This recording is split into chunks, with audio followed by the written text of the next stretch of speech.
नमस्कार प्यारे विद्यार्थियों, मैं Sunny Jaiswal MD of alpha education एक बार फिर से आपके सामने प्रस्तुत हूँ। प्यारे बच्चों, उम्मीद है आप सभी लोग घर पे होंगे, सुरक्षित होंगे और पढ़ाई लिखाई कर रहे होंगे। प्यारे बच्चों, क्लास 12th में जो हमने फिजिक्स की सीरीज स्टार्ट की थी वो थी इलेक्ट्रोस्टैटिक्स की। इलेक्ट्रोस्टैटिक्स में हमने प्रीवियस लेक्चर्स में charges, properties of charges, Coulomb's law, उस पे बेसिस कुछ न्यूमेरिकल्स जो IIT JEE और नीट में प्रीवियस ईयर पर आए हुए थे। फिर electric field, properties of electric field lines, electric dipole, ये सारी चीज़ें हमने पढ़ ली थी। अब जो आज का टॉपिक हमें पढ़ना है वो पढ़ना है electric field due to an electric dipole. मतलब इलेक्ट्रिक डाइपोल के थ्रू हमें इलेक्ट्रिक फील्ड को कैलकुलेट करना है। तो प्यारे बच्चों, यहाँ पे इलेक्ट्रिक डाइपोल के थ्रू जो हम फील्ड निकालेंगे वो हम 3 पोजीशंस पर निकालेंगे। पहला एक्सियल पोजीशन पर, या कई किताबों में इसे एंड ऑन पोजीशन भी कहा जाता है। दूसरा इक्वेटोरियल पॉइंट पर, या इसे ब्रॉड ऑन पोजीशन भी कहते हैं। And the third is at any point. प्यारे बच्चों, इसको स्टार्ट करने से पहले मैं आपको तीनों के बारे में थोड़ा डिस्क्रिप्शन दे रहा हूँ, फिर इसको हम ब्रीफली पढ़ेंगे। प्यारे बच्चों, एक्सियल पॉइंट का मतलब या एंड ऑन पॉइंट का मतलब ये होता है कि जिस एक्सिस पर डाइपोल रखा है उसी एक्सिस के किसी पॉइंट पर हमें इलेक्ट्रिक फील्ड कैलकुलेट करनी है। Suppose there are 2 axis, X axis and Y axis. Suppose dipole आपका एक्स एक्सिस के अलॉन्ग रखा है, तो इस डाइपोल जो एक्स एक्सिस पर रखा हुआ है, इसके किसी भी पॉइंट पर, एक्स एक्सिस के किसी भी पॉइंट पर अगर आप इलेक्ट्रिक फील्ड कैलकुलेट कर रहे हो तो वो क्या कहलाएगा? एक्सियल पॉइंट या फिर एंड ऑन पोजीशन। ध्यान रखेंगे, अगर आपने अपने डाइपोल को वाई एक्सिस पर रखा हुआ है, दैट मीन्स वाई एक्सिस के किसी भी पॉइंट पर अगर आप कैलकुलेट करोगे इलेक्ट्रिक फील्ड तो वो एक्सियल पॉइंट या फिर एंड ऑन पोजीशन कहलाएगा। तो इसी को ध्यान में रखते हुए हम इसका डेरिवेशन स्टार्ट करते हैं। फिलहाल के लिए आप इसे नोट करें। तो प्यारे बच्चों, हम एक्सियल पॉइंट पर या फिर एंड ऑन पोजीशन पर इलेक्ट्रिक फील्ड कैलकुलेट करेंगे। किसके थ्रू? यस, डाइपोल के थ्रू। तो प्यारे बच्चों, जैसे मान लीजिए आपको मैंने डाइपोल कंस्ट्रक्शन सिखाई थी कि जैसे मान लीजिए कि ये आपका एक डाइपोल है। डाइपोल आप जान रहे हैं कि एक नेगेटिव और एक पॉजिटिव चार्ज के कॉम्बिनेशन से बनता है।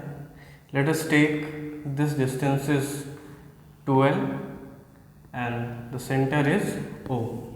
प्यारे बच्चों, O से मैं ऐसा मान लेता हूँ कि R डिस्टेंस पर एक कोई पॉइंट है P। यहाँ पे हमें इलेक्ट्रिक फील्ड कैलकुलेट करनी है। प्यारे बच्चों, आप इस साइड भी कर सकते हो, मतलब इस डायरेक्शन में भी कर सकते हो, डजेंट मैटर। बस जिस एक्सिस पर डाइपोल है उसी एक्सिस के किसी भी पॉइंट पर आप कैलकुलेट कर लो। ठीक है, चलिए हम स्टार्ट करते हैं। प्यारे बच्चों, +Q चार्ज से पॉइंट P की दूरी कितनी होगी? प्यारे बच्चों, ये R है और इसमें से, और अगर ये O इसका मिड पॉइंट है तो ये L और L में डिवाइड हो जाएगा। This is L, this is also L। So +Q charge से कितना हो जाएगा? Yes, this is R minus L। अच्छा, -Q चार्ज से कितना होगा? R डिस्टेंस ये, L को और ऐड कर देंगे, so this will be R plus L। Okay, अब हम इलेक्ट्रिक फील्ड +Q चार्ज और -Q चार्ज दोनों के थ्रू निकालेंगे। तो पहले निकालेंगे electric field due to +Q charge. प्यारे बच्चों, +Q चार्ज की वजह से पॉइंट P पर डायरेक्शन किधर होगी इलेक्ट्रिक फील्ड की? यस, आपको पता है पॉजिटिव चार्ज से लाइंस बाहर निकलती हैं, सो पॉइंट P पर जो डायरेक्शन होगी वो बाहर की तरफ होगी। इसको इलेक्ट्रिक फील्ड 1 कह देते हैं, E1। ओके, ऐसे E1। ओके, नाउ तो electric field due to +Q charge, तो कितना हो जाएगा? इसको हमने E1 माना है। फॉर्मूला मैंने आपको सिखा दिया था कि किसी पॉइंट चार्ज की वजह से जो इलेक्ट्रिक फील्ड होती है वो होती है KQ/R²। So K charge +Q, Q R, R कितना है यहाँ से? आर माइनस एल का होल स्क्वायर। अभी हम सिर्फ मैग्नीट्यूड लेके चल रहे हैं। This is equation first. इसी तरह अब नेगेटिव चार्ज से electric field due to negative charge. So negative charge यहाँ पे E2 लिख देंगे। अच्छा, नेगेटिव चार्ज की वजह से जो इलेक्ट्रिक फील्ड डायरेक्शन होगी वो किधर होगी, आपको मैंने बताया था नेगेटिव चार्ज पर लाइंस अंदर आती हैं। तो पॉइंट P से अगर हम माइनस Q को देखें तो लाइंस इस पर अंदर की तरफ आ रही होंगी, इसको हम E2 बोल देते हैं। सो E2 कितना हो जाएगा, चार्ज KQ, हम सिर्फ मैग्नीट्यूड को कंसिडर कर रहे हैं। डिस्टेंस कितनी हो गई यहाँ से, yes it becomes R plus L का whole square. Equation number 2। Now हमने प्लस क्यू चार्ज और माइनस क्यू चार्ज दोनों की वजह से इलेक्ट्रिक फील्ड निकाल ली।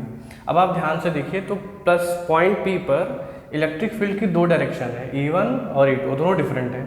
लेकिन हमें इलेक्ट्रिक फील्ड प्लस क्यू और माइनस क्यू के साथ साथ नेट इलेक्ट्रिक फील्ड चाहिए, क्योंकि डायरेक्शन तो हमें एक ही कंसिडर करनी है। तो we have to find out the E net. तो ई नेट निकालने के लिए क्या करना पड़ेगा, E1 minus E2। E1 minus E2 इसलिए क्योंकि E1 और E2 दोनों की डायरेक्शंस क्या है, अपोजिट है। तो और ये वेक्टर क्वांटिटीज होती हैं तो डायरेक्शन फॉलो करना पड़ेगा। दैट्स वाई E1 और E2 अलग अलग डायरेक्शन में है, तो E1 माइनस E2। अच्छा, E1 पहले क्यों लिखा, क्योंकि E1 का मैग्नीट्यूड E2 के रिस्पेक्ट में बड़ा है, क्योंकि ये वाली वैल्यू R माइनस एल का होल स्क्वायर, ये वाली वैल्यू छोटी है इस वाली वैल्यू के रिस्पेक्ट में। So if this value is less than this value is greater, that's why मैंने E1 माइनस E2 लिखा है। तो यहाँ पे ई नेट हो जाएगा, रखते हैं value magnitude wise, KQ upon R minus L का whole square minus KQ upon R plus L का whole square. You have to take KQ common, 1 minus R minus L का whole square minus 1 upon R plus L का whole square. ठीक है बच्चों, यहाँ तक note करिए। ओके, तो हमने इलेक्ट्रिक फील्ड ये देखा। आगे फर्दर डेरिवेशन में कि KQ 1 upon R minus L का whole square minus 1 upon R plus L का होल स्क्वायर। अब प्यारे बच्चों इसको मैथ्स से सॉल्व करते हैं। फिजिक्स यहाँ ख़त्म हो चुकी है, अब यहाँ सिर्फ मैथ्स का यूज़ होगा। कि आप जान रहे हो दिस इज द कांस्टेंट 1/4πε0 या फिर 9 × 10⁹। प्यारे बच्चों यहाँ R माइनस एल का होल स्क्वायर और R प्लस एल का होल स्क्वायर कॉमन हो गया। ये वैल्यू यहाँ, ये वैल्यू यहाँ। सो अगर इसको a प्लस बी के होल स्क्वायर खोलेंगे तो R square plus L square plus 2RL, और ये वाला minus R square minus L square plus 2RL। So 2RL will be sorry cancel नहीं होगा, R square L square R square L square will be the cancel. So what will be the remaining part, so E net जो आएगा वो होगा KQ, प्यारे बच्चों 2RL कितना हो गया 4RL। ध्यान से देखें a minus B a plus B, उसके ऊपर स्क्वायर लगा है तो क्या हो जाएगा a square minus B square, whole square लगाना पड़ेगा। प्यारे बच्चों इस वैल्यू को मैं कुछ इस तरह लिख सकता हूँ, कैसे, ध्यान से देखिएगा। इसे मैं 2QL ऐसे भी लिख सकता हूँ। ऐसे मैंने क्यों लिखा अभी आपको पता चल जाएगा, R square minus L square का होल स्क्वायर। प्यारे बच्चों मैंने आपको प्रीवियस लेक्चर में बता दिया था कि जो ये डाइपोल्स के बीच की डिस्टेंस होती है ये बहुत ही ज़्यादा छोटी होती है। So R is very greater than L। So if R is very greater than L then R square is also very greater than L। भाई अगर L बहुत छोटा है R से तो L का स्क्वायर तो और भी छोटा होगा। सो हम क्या कर देंगे यहाँ पे L स्क्वायर को निगलेक्ट करेंगे, R square is much greater than L square. So हम L को यहाँ से क्या कर देंगे, निगलेक्ट कर देंगे। एंड वी नो, तो पहले एक स्टेप लिख लेते हैं। So E net will be 2QL upon R square by, यहाँ पे तो L तो हट गया तो स्क्वायर का स्क्वायर हो गया बच्चों पावर 4। प्यारे बच्चों यहाँ आर भी बचेगा, सॉरी यहाँ लिख लीजिएगा आर बचेगा, एक आर से ये आर कैंसिल हुआ, तो ई नेट कितना होगा यहाँ पे 2QL अपॉन आर का cube, and we know that what we know that 2QL is equals to what P is what, yes it's dipole moment. So E net कितना हो जाएगा यहाँ से 2KP अपॉन R का Q. So electric field due to the dipole at axial point या end on position वो कितना है प्यारे बच्चों 2KP अपॉन RQ. अब इसकी डायरेक्शन ही पता करनी पड़ेगी, तो ध्यान से देखिएगा बच्चों। अब पॉइंट P पर हमें E1 और E2 दोनों में से एक ही डायरेक्शन को कंसीडर करना है, तो हम इसमें किसको लेंगे, जिसका मैग्नीट्यूड बड़ा होता है उसका डायरेक्शन ही हम कंसीडर करेंगे, क्योंकि वो डोमिनेट करेगा।